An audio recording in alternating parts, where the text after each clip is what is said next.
Buenas tardes, República Dominicana. Gracias por estar con nosotros. Agradecido de Dios que nos permite compartir esta hora con ustedes todos los miércoles, aunque a veces lo hacemos el jueves. Bueno, mucho contenido en el programa de hoy, como siempre, tratando de buscar las informaciones para hacérselas llegar a nuestro público y mantenerlo informado. Bueno, la noticia de primera plana, ¿no? ¿Verdad? Aunque quizás no todo el mundo le da seguimiento a este tema, es el canciller ruso, pues aterrizó anoche en República Dominicana para una agenda de trabajo que ya inició en el día de hoy en Cancillería. Tenemos algunas fílmicas ahí de su llegada a Cancillería. Esta mañana fue recibido por el canciller dominicano. Ustedes saben que, aunque quizás las expectativas no sean tan, vamos a decir, tan amplias, pero nosotros tenemos relaciones diplomáticas con Rusia y además, antes de la pandemia, aquí había un flujo turístico ruso bastante importante que se ha ido perdiendo o se perdió durante la pandemia y todavía no se ha podido recuperar por los datos que uno ve de los países que inciden en nuestro turismo. Entonces, pienso que ese es uno de los temas que se va a tocar. Hay otros temas que se pudiesen tocar. El visado, pienso, si no me equivoco, que Rusia está entre los países que se puede viajar con pasaporte dominicano sin necesidad de una visa, de un visado. Pero hacer turismo en Rusia no es fácil por el clima, el frío y también en el idioma. Pero Rusia está dentro de los, irónicamente, ¿no? Está entre los tres países, y nosotros no hemos ido a Rusia, pero hemos ido a los otros dos que plantean como los países donde la gente es más desagradable con el turista, o vamos a decir, el peor trato que se le puede dar a un turista. Y Rusia está entre los tres, pero está en el número 3. En el segundo lugar está Alemania. Es para que los dominicanos sepamos si vamos ahí con qué nos vamos a encontrar, porque eso es así porque yo lo he vivido. Y en primer lugar, naturalmente no podía estar fuera de esa de esas menciones, pues está Francia. Miren, señores, yo no tengo nada en contra de los franceses. Aquí creo que hay una buena comunidad francesa. Yo tengo varios amigos franceses, pero ellos mismos saben que el trato que le dan los franceses al turismo no es el mejor. No es el mejor. Y ellos se pueden dar el lujo porque reciben, deben de estar alrededor de los 50 millones de visitantes al año. Entonces, cuando usted domina el mundo en esa área, pues tiende a ser más prepotente, diría yo. Nosotros que somos un país cálido, que recibimos los visitantes con los brazos abiertos, y ese es nuestro plus. Y por eso la gente vuelve, independientemente de las playas, de las actividades, de las montañas, pero fundamentalmente de su gente. Yo particularmente no deseo volver a Francia, no está en mi agenda ni que me regalen un pasaje, porque la verdad es que nosotros como familia pasamos una experiencia que yo no se la deseo a nadie en Francia. Y si usted no habla francés, usted va a tener serios problemas, porque ni siquiera español. Más nosotros fuimos a restaurantes donde habían españoles trabajando y ni eso, tenían que hablar francés obligado. Es decir, una cosa que, pero es un país con una riqueza cultural. París es una gran ciudad vieja, pero y entre lo moderno también se mueve, pero tiene una historia, tiene una historia.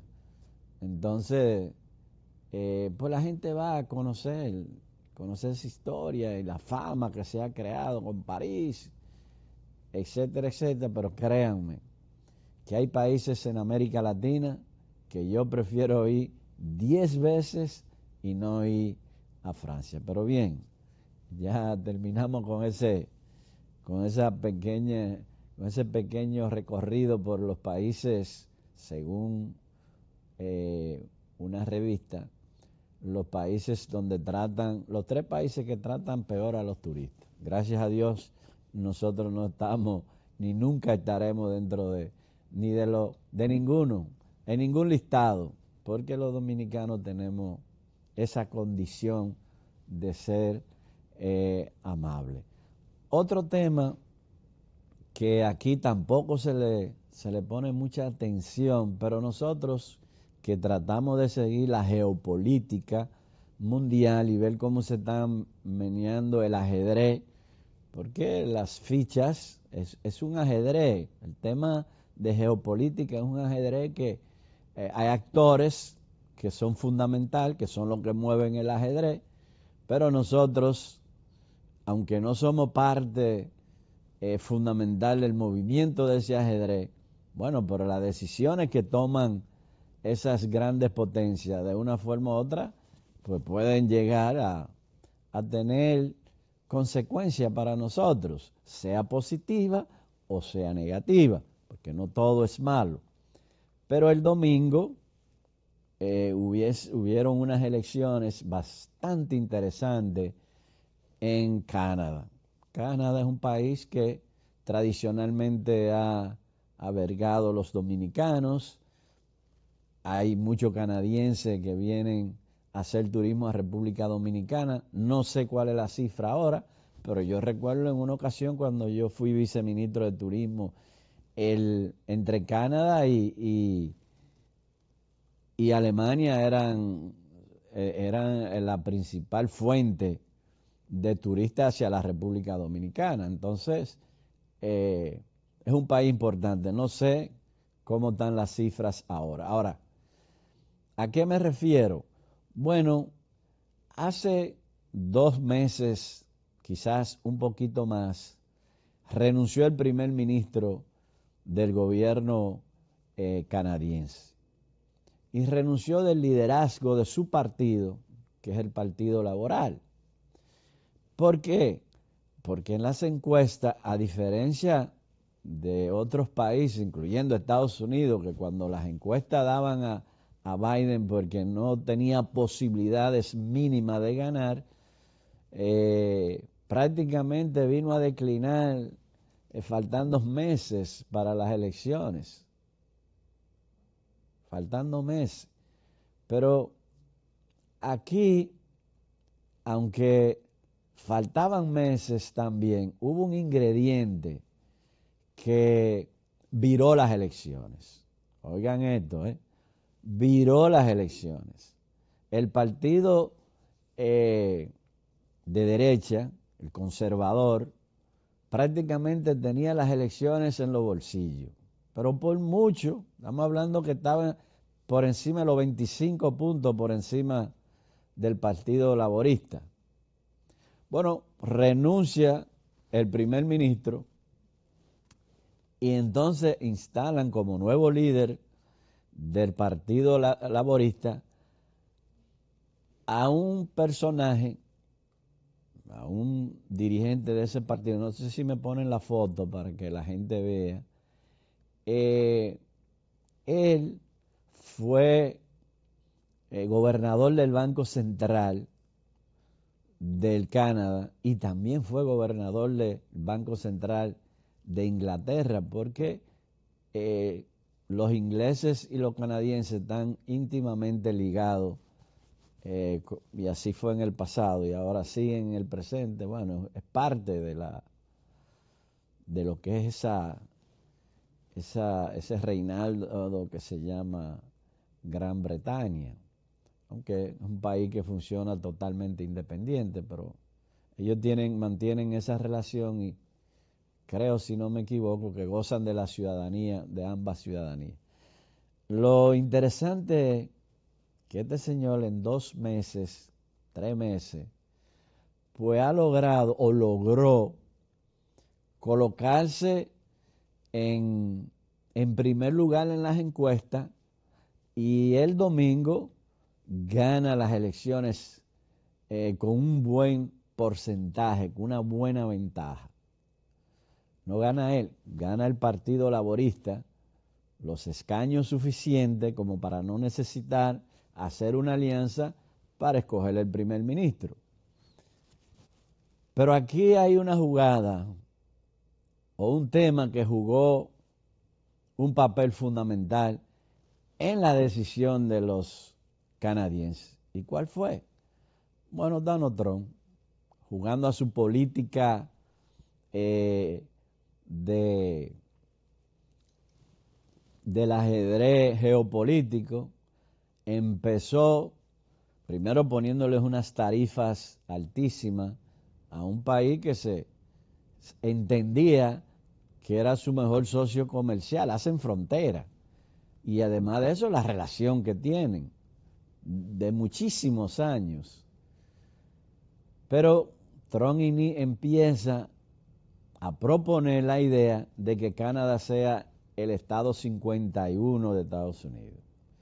Y eso le subió la moral, le subió la nacionalidad a los canadienses que estaban en contra del Partido Laborista, pero que tenían miedo que el Partido Conservador pues fuese más dócil con Trump y acariciara también la idea de 51 estados.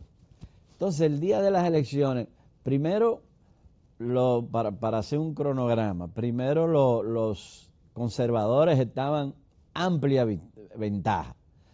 Se fue estrechando a que una semana antes, 2 semanas antes, estaban ya prácticamente el Partido Laborista por encima.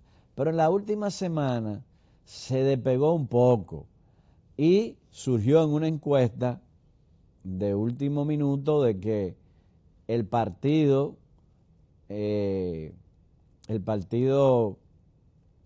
conservador pues había avanzado un poco y no se sabía quién iba a ganar las elecciones. Pero resulta que el presidente Trump, no sé, buscando qué, tira un tuit el domingo mandando o aconsejando a los canadienses, que ya de hecho estaban sumamente incómodos con él y con Estados Unidos, a tal extremo que los productos norteamericanos los sacaron de las góndolas de las tiendas. No querían comprarlo, no querían vender los empresarios, los comerciantes no querían vender productos norteamericanos. Hasta ahí llegó la contradicción, el conflicto comercial. Entonces, Trump tira un tweet en X, ya no es Twitter, X, en la mañana, exhortándole a los canadienses que voten por el Partido Conservador. Y tira un tweet de una página. Parece ser que ese fue el detonante para que el día de las elecciones, porque las mediciones lo que decían era que no había un ganador claro y que fácilmente el Partido Conservador podía ganar las elecciones del domingo, pero lo que dicen los analistas es que influenció mucho el tuit que tiró Trump el domingo de las elecciones. Mire a lo que ha llegado la geopolítica. Un presidente intervenir, eso pasó porque a veces nosotros pasamos por alto algunos acontecimientos que pasan en el mundo. Hace unos meses atrás habían elecciones en Europa y recuerden que los conservadores estaban ganando en la mayoría de los países. Sin embargo, el vicepresidente va a Alemania y promueve el Partido Conservador de Alemania y resulta que salió perdiendo. Se volcaron la gente entonces por los partidos liberales en contra de los conservadores, precisamente por la intervención del vicepresidente, que dicho sea de paso, hace unas intervenciones que nadie le entiende. Yo no sé en qué época que está viviendo, pero los otros días fue a la India y dijo que China lo que era un país de campesinos. Señores, hay que ver lo que es China, ¿eh? Ahora con este conflicto de Estados Unidos y China, que las redes sociales están llenas de viajeros, como China se abrió, lo hizo más fácil llegar a China, comprarle a China. El mundo vio que no era lo que se decía, que China lo que hacía era falsificación y que no servía. No fue así. Y que China era una fábrica de campesinos haciendo productos, fabricando productos. No es así. China en tecnología está por encima de todo el mundo. China hace unas construcciones que no las hace nadie en el mundo. China te acaba de sacar una batería para sus carros eléctricos que la cargan en 5 minutos, mientras las otras duran horas. China tiene ahora mismo el dominio de las tierras raras para poder hacer los componentes electrónicos. Ya China está trabajando en G6. Así. Y el que ve a China, y ahí están las imágenes, no, nada más hay que buscarlas, las imágenes del 80, lo que eran las ciudades chinas en el año 80 y lo que son al día de hoy, que prácticamente parece China está en el 2050. Pero es que los americanos no sabían eso. Y es que ellos no sabían de esa tecnología tan avanzada que tienen los chinos, porque hay que ver esas construcciones, que uno dice, pero ¿cómo hicieron esto? Te hacen un puente en 24 horas. Porque hacen unos puentes que te lo hacen aquí, no te cierran el otro, quitan el que está viejo y te movilizan el otro, con grúas. Una cosa impresionante. Y yo estuve buscando las cifras económicas, que es importante. China del 1980 tenía un Producto Interno Bruto de 3.7 trillones de dólares. Hoy día, China tiene un Producto Interno Bruto de 17.7 trillones de dólares. Además de que Estados Unidos, en bonos, China tiene una gran cantidad de dinero, casi 1 trillón de dólares en bonos norteamericanos.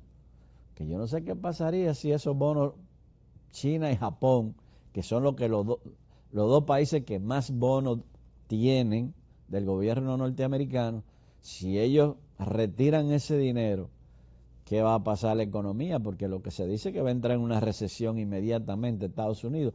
Y eso, aunque nosotros no queramos, aunque nosotros no jugamos un papel, eso no va a afectar. Ya antes de ayer, el The Economist, esa revista de mucho prestigio norteamericana, situó en un 90% la posibilidad de una recesión este año en Estados Unidos. ¿Y qué va a pasar? Bueno, si hay una recesión, quizá el que tenía un viaje familiar para venir a República Dominicana cancela, porque entiende que no debe de gastar dinero en un momento donde hay una recesión. El dominicano que pierda su empleo o le aumenten los bienes, vamos a decir, los artículos que necesita, mal alquiler, etcétera, todo eso, o pierdan su empleo, ¿cómo van a mandar remesas a República Dominicana? O si mandaban 100, van a empezar a mandar 50.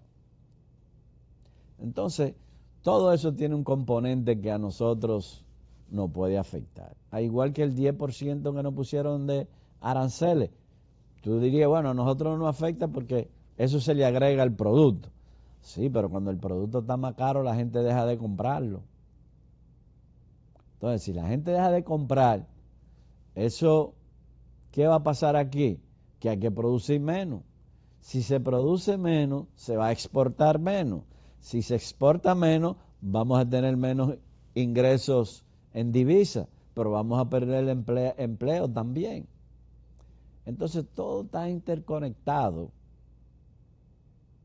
Entonces no sé en qué va a parar esta reunión, esta guerra comercial que hay entre Estados Unidos y el mundo, pero más pronunciado, vamos a decir, con China, aunque China nada más, según las cifras que uno ve, nada más está exportando el 15% de su producción a Estados Unidos.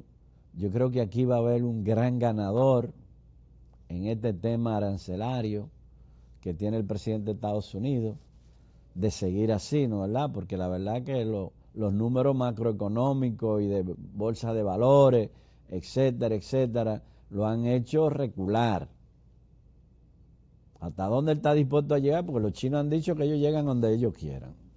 Nosotros, ustedes quieren a donde ustedes quieran. Ya Trump dice que el canal de Panamá lo van a retomar, o lo retomaron, y que ya le van a poner un arancel más caro a los barcos. Pues ya China está haciendo una ruta por México. Está haciendo un puerto de Manzanillo en México, enorme. Y por ahí van a hacer una ruta que va a cruzar los dos mares más barato y más rápido que el canal de Panamá. ¿A quién va a perjudicar eso? A los panameños. Porque a la hora que China deje de pasar sus barcos por Panamá y lo pasa por México, y está haciendo muchísimas infraestructuras en México, está ensamblando muchísimos vehículos en México. Es decir, si México aprovecha esta coyuntura, México va a salir. Además, su tecnología se la están ofreciendo o la están facilitando a México. Tecnología que Estados Unidos todavía no tiene y que para poder adquirirla necesita las tierras raras que no tiene. Por eso es que quiere las tierras raras de Ucrania y las de aquí, pero las de aquí creo que durar por lo menos 10 años para poder realmente empezar a disfrutar de las tierras raras. Señores, vamos a ver un mensaje que nos envían de Promipyme. Nosotros felicitamos a nuestro gran amigo Fabricio, que está haciendo un gran trabajo en esa institución. Vamos a ir con él y de ahí nos vamos a la pausa y retornamos en breve, no nos cambie. El objetivo nuestro es dignificar el trabajo de nuestros colaboradores para mejorar el servicio a nuestros clientes. Que cuando nuestros clientes en la Romana vengan y encuentren esta sucursal, encuentren este cambio de la tecnología que está conectada ya a nuestro aliado mercadológico y estratégico, que es el Banco de Reserva de la República Dominicana, pues puedan venir aquí y recibir el mejor de los servicios financieros y las orientaciones de servicios no financieros. Desde Promipyme, enfocarnos en nuestra gente es lo más importante. El presidente Luis Abinader tiene un espíritu y un palpitar especial por los microempresarios y emprendedores. Sabe lo que es cuando un empresario, un microempresario, un comerciante necesita dinero para capital de trabajo, cuando necesita crecer, cuando de repente algún cliente le quedó mal, no porque quiso, sino porque no pudo. ¿Qué hacer? ¿Cómo puentear? ¿Cómo dar garantías o dar plazos de pago a los clientes? De esa manera es como surge la preocupación especial por el desarrollo de los microempresarios y emprendedores. A través de esta apertura de la sucursal de La Romana, estamos acercándonos más a nuestros clientes.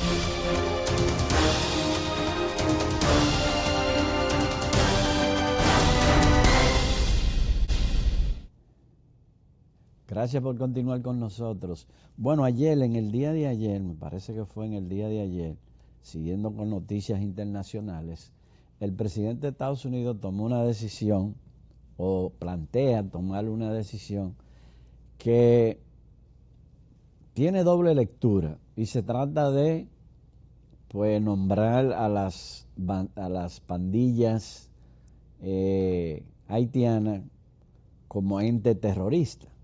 Usted podría decir, bueno, si hace eso, como ellos a lo que le ponen esa etiqueta de terrorista, lo bombardean, le mandan drones, bueno, quizá van a resolver el problema en Haití, con las pandillas, no con los haitianos, con las pandillas que tienen en zozobra el pueblo haitiano. Pero eso también pudiese tener otra lectura, que en ese caso sí nos va a perjudicar. ¿Y en qué sentido? Bueno, él declaró unas pandillas venezolanas y salvadoreñas, el Tren de Aragua venezolano, y la otra es la M13, creo que es, o S13, no sé. Y en virtud de una ley que hay de 1787, me parece que es, de cuando uno está en estado de guerra, y como él le ha declarado la guerra a esas pandillas, pues se puede deportar a cualquier ciudadano extranjero sin que pase por la justicia. Entonces no sé si van a utilizar eso es para atrapar a los haitianos que viven en Estados Unidos y mandarlos para Haití, porque entonces eso nos va a crear también un problema, que de hecho ya tenemos un gran problema migratorio, que vamos a entrar un poquito en eso, porque a veces aquí queremos tapar el sol con un dedo y no queremos entender lo difícil. Bueno, es tan difícil el tema que usted ve la oposición corriéndole al tema. De una forma u otra están corriendo, evadiendo el tema, porque no es fácil afrontarlo. Muchos intereses económicos, internacionales, políticos. Pero el primer interés de todos los intereses es el interés de la nación. Entonces, a veces perdemos de vista, y yo lo digo aquí siempre porque hay que recordarle a la gente que ningún presidente ha tenido que pasar lo que ha pasado este presidente en torno a ese tema haitiano, en función de que lo que existe del otro lado de la isla es un caos total. Y siempre he dicho que nosotros somos la válvula de escape de ese caos total, y dominicanos que le da tres pitos a la patria, pues de una forma u otra facilitan su entrada en función de algunos recursos.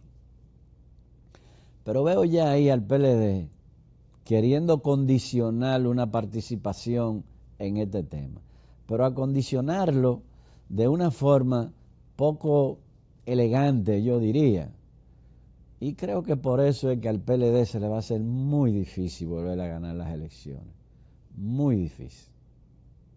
Muy difícil. Porque es que no tienen claro cuál es su agenda en todos los temas nacionales. Uno no sabe con claridad qué es lo que ellos pretenden hacer. Bueno, también hay que recordar, y el tema que desencadenó todo esto, vamos a decirlo, fue Friusa. Hay que decirlo, esos terrenos de Matamoquito se invadieron en el 2010 bajo un presidente del PLD. Esos terrenos eran privados y no hicieron nada para sacarlo. ¿Por qué? Porque había componenda con los propios empresarios que querían tener una mano de obra barata, como usted le quiera llamar, disponible ahí para cuando ellos la necesitaran, no tener que ir a hacer papeleo en inmigración ni nada de eso, sino que la tienen ahí, ni en trabajo, lo tienen ahí, una mano de obra barata y de rápido acceso. Entonces permitieron eso. Pero el PLD siguió gobernando hasta el 20. Y eso se fue ampliando. Y fue creciendo y creciendo. Y el único gobierno que ha tenido el valor de, independientemente de las críticas que siempre le caen a República Dominicana de parte de los pro-haitianos, de los haitianos y de los organismos internacionales, sacaron a todo el mundo de esa finca, que eran terreno privado y que el dueño tenía años exigiéndolo y ningún gobierno se lo había devuelto. Entonces eso es un logro, porque ahí se decía, porque eso es lo que ahí decía la oposición, que ahí no se podía entrar. Y no vamos a la oposición para que no me mezclen, sino los partidos que no están en el gobierno. Decían que ahí ni la policía podía entrar. Eso no fue lo que nos vendieron, que ni la policía podía entrar. Y hoy ese barrio no existe. No solamente entró la policía, entraron las autoridades, sino que no existe. Entonces, ¿qué es lo que quiere los partidos de oposición? Bueno, no van a reconocer eso, sino se van a agachar, porque no tienen, diría yo, el valor de afrontar un tema, porque ellos fueron parte de la creación, del crecimiento de este problema que tenemos hoy, que es la migración ilegal, porque así es ilegal, porque están aquí y entraron por mecanismos no legítimos, no legales. Entonces, cuando usted entra a un país ilegal, el país puede deportarlo cuando quiera, porque es el país emisor de cualquier documento de visa o de entrada que tiene el derecho a dejarlo entrar. Usted puede tener visa norteamericana, visa europea, y cuando usted llegue al aeropuerto, el inspector de inmigración dice no, que usted no puede entrar por la razón que él entienda, ya usted no puede entrar. Usted no puede entrar, porque quien permite que usted pise ese territorio legalmente es inmigración en todos los países del mundo. ¿Cuánta gente no devuelve que se han ido legal? ¿Cuánta visa no quita el Departamento de Estado? Ahora mismo le está quitando la visa a todos los estudiantes extranjeros, a la gran mayoría de los estudiantes extranjeros le están quitando la visa. ¿Y qué están haciendo los estudiantes? Bueno, están devolviéndose otra vez, que están perdiendo talento Estados Unidos con esa medida. Está perdiendo los mejores talentos. Lo está perdiendo porque los mejores talentos no son norteamericanos, generalmente son extranjeros, India, vienen de Asia. Son talentos que son los que crean y resuelven problemas en la tecnología, en la ciencia, en la medicina. Son los científicos, los matemáticos. Entonces se está perdiendo, pero ellos le están quitando la visa, le están revocando toda la visa. Y cuando te revocan la visa, ¿qué tienen que hacer? Abandonar el país. Ya tú no tienes visa, no tienes estatus legal en ese país. Entonces, la soberanía de un país la tiene el propio país a través de los mecanismos legales que están establecidos, en este caso migración. Entonces yo creo que esa reunión finalmente no se va a dar, porque hay un componente político aquí, como todo, y ojalá el país pudiese darse el lujo de sentar su gran liderazgo nacional y hacer un plan, aunque sea de 4 o 5 puntos, que todos los gobiernos del partido que sea, pues estén en condiciones de cumplir. Pero usted exigir ahora lo que usted no hizo cuando fue gobierno, como que no luce elegante. Porque el problema de nosotros los seres humanos, sobre todo en República Dominicana, todavía la clase política entiende que el pueblo olvida todo. Y no es necesariamente así, porque para bien o para mal, ahí están las redes sociales, que nos recuerdan a nosotros en cada momento lo que usted hizo. Entonces, el problema migratorio, el problema de la migración ilegal en el país, no surgió en estos 4 años. No, eso es un tema que venimos arrastrando de muchos años y que muchos gobiernos no hicieron lo que tenían que hacer en el momento preciso. Ahí vi una intervención del viceministro de Interior y Policía, gran amigo nuestro, que él decía que en el tema de la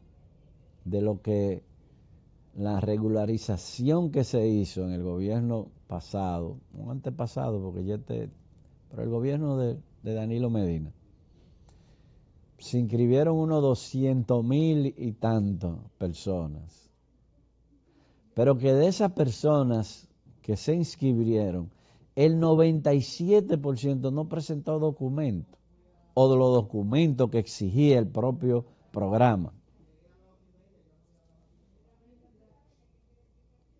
¿Y qué se hizo?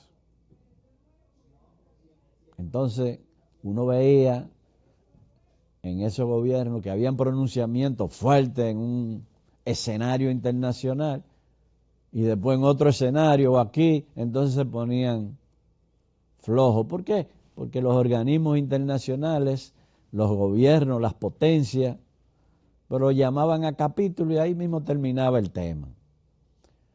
Pero ahora el presidente Luis Abinader tiene que aguantar la presión de los gobiernos, de la grande potencia, la presión de todos los organismos internacionales, la presión de los pro haitianos, la presión de los partidos políticos para poder cumplir con lo que establece la ley. Todo eso tiene que hacer. Pero bien, ya llegamos al final del programa. Vamos a dejarle un material que nosotros siempre le damos importancia a la educación, un material que nos mandan de Infotec. Con eso vamos a terminar el programa. Quédense y escuchen y vean este material. No puede haber reformas sin los maestros. No puede haber cambio de la educación sin maestros y estudiantes. Y no habrá escuela si no participan los actores principales. Por tanto, más que un libro, lo que ponemos es una recomendación en manos de ustedes, que son los continuadores de un viejo maestro, que ya hasta se me olvidan las cosas de ahora. Las que no se me olvidan son las de antes. Por tanto, mis amigos de ayer los recuerdo perfectamente. Mis enemigos de hoy ni siquiera me acuerdo cómo se llaman. Muchas gracias. En el marco de estos 55 años hemos concretizado alianzas importantes como la que hoy da sus primeros frutos, la alianza con el Infotep. Para implementar este programa de formación a través del diplomado de gestores de procesos formativos que impactará en una primera etapa a unos 43,000 docentes en toda la geografía nacional. Nunca antes la profesión docente ha estado tan amenazada ante cambios culturales epocales y la inusitada irrupción de la inteligencia artificial que ha llevado al prestigioso pensador contemporáneo Yuval Harari a preguntarse y preguntarnos, ¿qué le ocurrirá a la sociedad, a la política y a la vida cotidiana cuando algoritmos no conscientes, pero muy inteligentes, nos conozcan mejor que nosotros mismos?